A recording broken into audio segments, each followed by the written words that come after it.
Welcome to the hottest movie review on the internet today, the A-List Review. I am your host, the Game Changer, Wes Troop, and it's time to go back to the theater. And almost 30 years later, the killer fisherman is back. Why? For the halibut.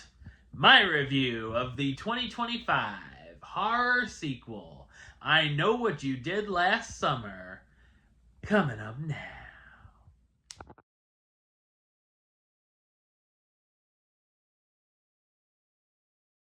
A group of friends are terrorized by a stalker who knows about a gruesome incident from their past. Sound familiar? So what did I think of I Know What You Did Last Summer 2025 edition? I thought it's a ghastly slasher sequel. It's directed by Jennifer Caitlin Robinson, who's also known for directing films such as Someone Great and Do Revenge. The film is a legacy sequel which follows the same plot as the original film. It puts a new group of 5 20-somethings in the same situation.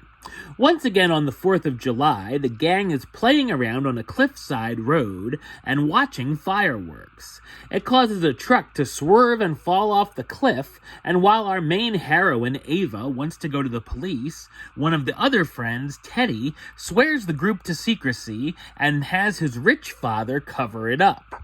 1 year later, at Danica, one of the friends' bridal shower, she receives a card saying that someone knows their secret. Of course, this brings in a new evil Gordon's fisherman that starts to terrorize the town, and our new group of friends look for help from Julie James and Ray Bronson, who survived the original massacre. The killer fisherman still looks lame and also must be a magician in their spare time because on a few occasions the camera pans away from the character and when it pans back the killer is right there next to them. One of my knocks on the first film was that the kills were lackluster. Here the deaths are a smidge better with a few more drops of blood.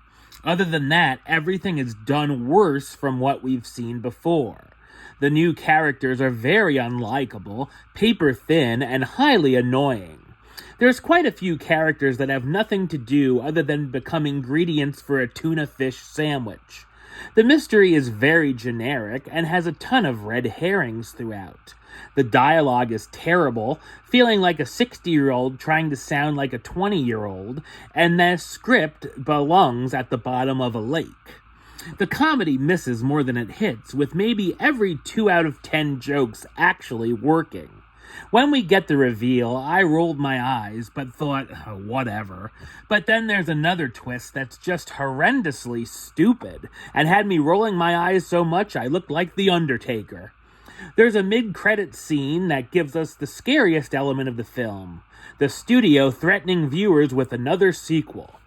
The cast stars Chase Sue Wonders as Ava Bucks, our main protagonist who begins to be stalked by the evil fisherman, Madeline Klein as Danica Richards, Ava's best friend preparing for her wedding, Jonah Hauer-King as Milo Griffin, Ava's ex who she's still friends with, Tyreek Withers as Teddy Spencer, Danica's ex whose father has a lot of connections in the town, Sarah Pigeon as Stevie Ward, the former friend of the group who reconnects with them after a stint in rehab, Freddie Prinze Jr. as Ray Bronson, a survivor of the 1997 Southport Massacre and bar owner, and Jennifer Love Hewitt as Julie James, the university professor who also survived the 97 massacre that Ava comes for help from.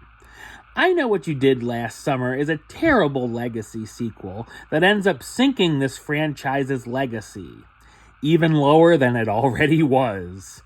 Number-wise, I'm going to give it a 3 out of 10, which gives it the A-list rating of, hey Gordon's Fisherman, I only got 2 words for ya. Suck it. Alright, well that's the show. I'll be back with another review very soon. But until then, don't forget to like, comment, and subscribe right here on YouTube. YouTube.com/Westside515 Like the show on Facebook, facebook.com/WestTroopAlist. And of course, you can follow me on the Instagram and Letterboxd at WestAlist.